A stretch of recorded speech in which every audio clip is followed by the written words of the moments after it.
Hello, my name is Tom Stiles, and this is Tom's Radio Room Show number 84. I'm back in the workshop again, still doing some cleaning up, and found some more old radios I didn't know I had. Today I'm going to show you a very unique radio. It's a Atlas radio, an RX-110. So without further ado, let's go to the radio.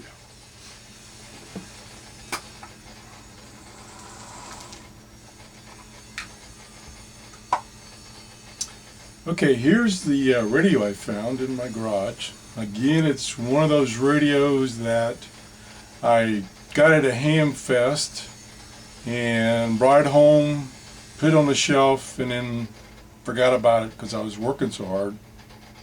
Well, I was working a lot, and this is the first time I've seen it since, gosh, I don't know when I even bought this. It's got to be at least 15 years ago. But anyway, this is an Atlas receiver. It also had a matching transformer that sat beside it and connected to it so that it could interact with the receiver. It was about half the width of the receiver, the transmitter was, that is. And this was a line of, short line of receivers and transmitters, starting with the 100 series. That was the RX-110, and transmitter went with it. And then they came out with the 210 and then the 310, and I think it was a 410. It might have been like a 450, and that was the last one they manufactured. So it didn't last very long. It was actually designed, and the company was set up by a former Swan Electronics company, a gentleman by the name of Herb Johnson.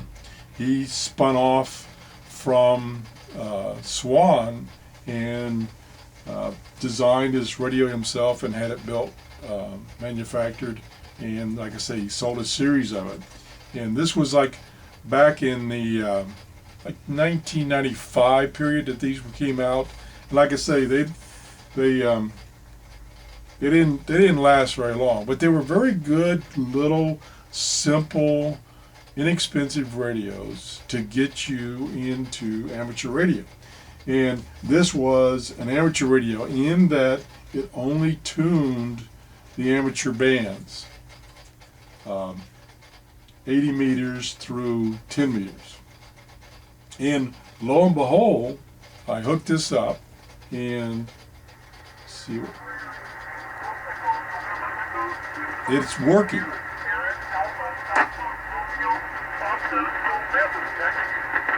Now, what I did not realize when I first turned it on, looking at the limited number of controls, typically in this time frame for listening to single sideband, you had beat frequency oscillator control to tune in those sidebands.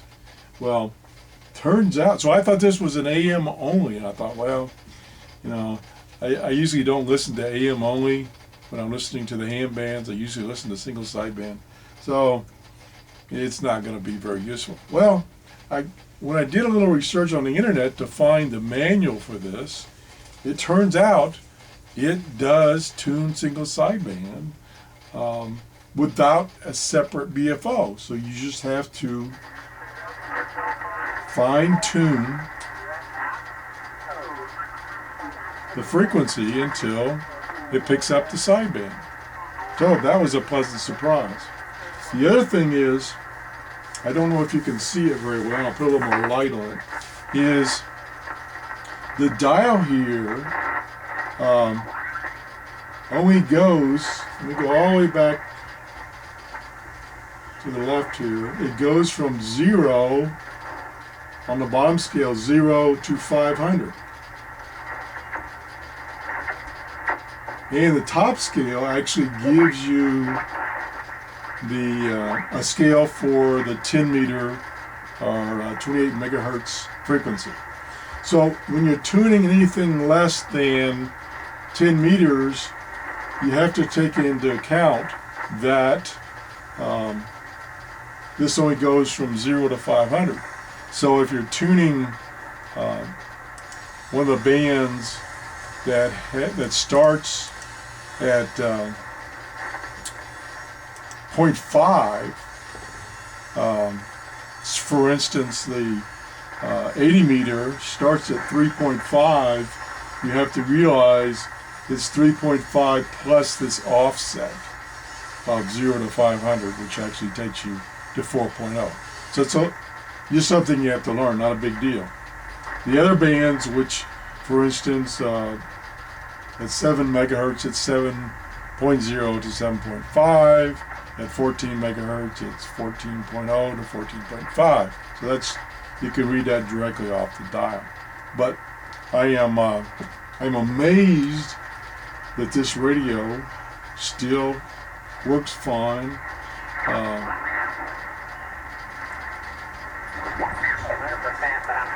See? I'm totally amazed. And like I said, there were a series of this. This was the simplest one. As you went up in the numbers, as far as the model number, the 210, the 310, and so on, they added more and more and more features. As a matter of fact, I saw a picture of the, I think it was let me look here. Just 1 second.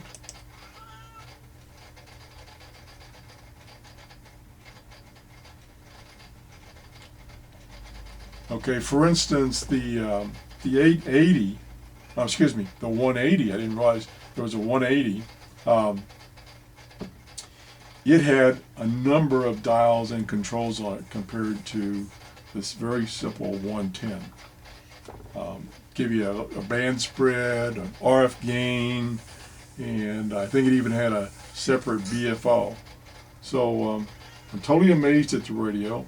I'm going to turn it off here and I'm going to unplug it so we can take the cover off carefully here, and I'll show you the inside. I don't know if that'll show up very well under the light there, but it's all appears to be handcrafted. And I see now this big whoops, it's not in the screen there. That big blue capacitor, that's probably a replacement capacitor somebody put in there. So that's probably why it's still functioning, because I would have suspected the original capacitors in this radio would have dried out, and when I turned it on, it'll probably smoke.